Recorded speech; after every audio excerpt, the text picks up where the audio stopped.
छत्तीसगढ़ में चुनावी बिगुल बज चुका है। विधानसभा चुनाव को लेकर तारीख निर्धारित कर दी गई है। दूसरी ओर बीजेपी ने सोमवार को विधानसभा चुनाव के अपने प्रत्याशियों की दूसरी लिस्ट भी जारी कर दी और इस बार बीजेपी ने अलग ही एंगल से उम्मीदवारों का चयन किया है। दरअसल बीजेपी ने अपने प्रत्याशियों में सांसद, पूर्व कलेक्टर, अभिनेता और हिंसा में मारे गए युवक के पिता को चुना है। नमस्कार, आप देख रहे हैं अमर उजाला मध्य प्रदेश छत्तीसगढ़ और आपके साथ मैं हूं राधा बकुत्रा। और आज के इस रिपोर्ट में बात करेंगे बीजेपी की इस दूसरी लिस्ट के बारे में ही। इससे पहले आपको बता दें कि बीजेपी ने अपने 21 प्रत्याशियों की लिस्ट पहले ही जारी कर दी थी। मतलब अब कुल मिला के देखा जाए तो 85 सीटों पर बीजेपी ने अपने उम्मीदवारों को खड़ा कर दिया है। 5 सीटों में प्रत्याशी उतारना अभी भी बाकी रह गए हैं।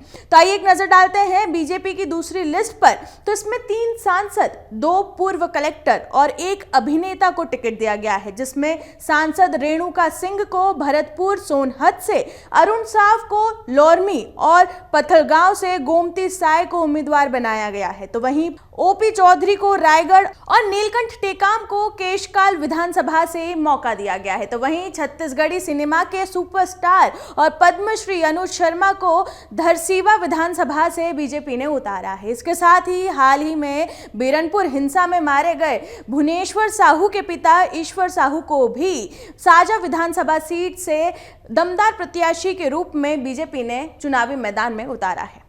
विधानसभा चुनाव में बीजेपी ने कुल अपने 85 उम्मीदवारों को मैदान में उतार दिया है। इनमें से लगभग 48 नए चेहरों को उम्मीदवार बनाया गया है। तो वहीं बीजेपी ने 85 विधानसभा में 14 विधानसभा सीटों पर महिलाओं को उम्मीदवार बनाया है। एक नजर डालते हैं अब इसी महिला उम्मीदवारों की लिस्ट पर।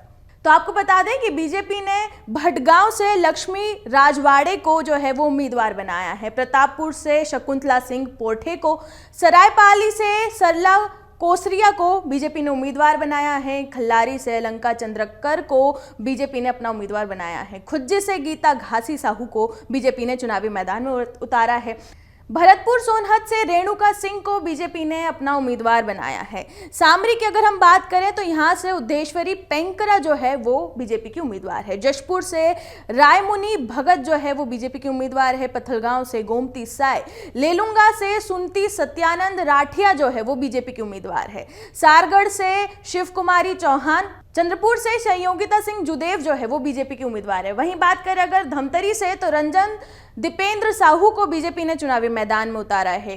तो वहीं कोडा गांव से लता हुसैंडी को बीजेपी ने चुनावी मैदान में उतारा है। अब देखना यह होगा कि इस बीजेपी की लिस्ट पर कांग्रेस किस तरह अपने प्रत्याशियों को उतारती है, क्योंकि कांग्रेस की जो लिस्ट अभी तक नहीं आई है। तो वहीं सभी को अब कांग्रेस की लिस्ट का इंतजार है, क्योंकि बीजेपी ने अपने लगातार एक के बाद एक अपने उम्मीदवारों की लिस्ट जो है वो जारी कर दी है। अब छत्तीसगढ़ में कांग्रेस की लिस्ट कब आती है ये तो देखने वाली बात होगी, और होने वाले चुनाव में किस तरह से ये जो रणनीति है बीजेपी और कांग्रेस की वो इन दोनों ही पार्टी को कितना फायदा पहुंचाती है ये भी हम सब देखेंगे। इसी तरह के और पॉलिटिकल अपडेट्स के लिए आप बने रहे हमारे चैनल के साथ। अमर उजाला अब आपके टीवी पर भी।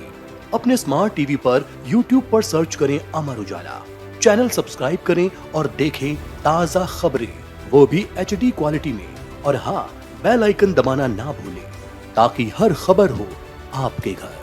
अमर उजाला, निष्पक्ष, निर्भीक, निरंतर।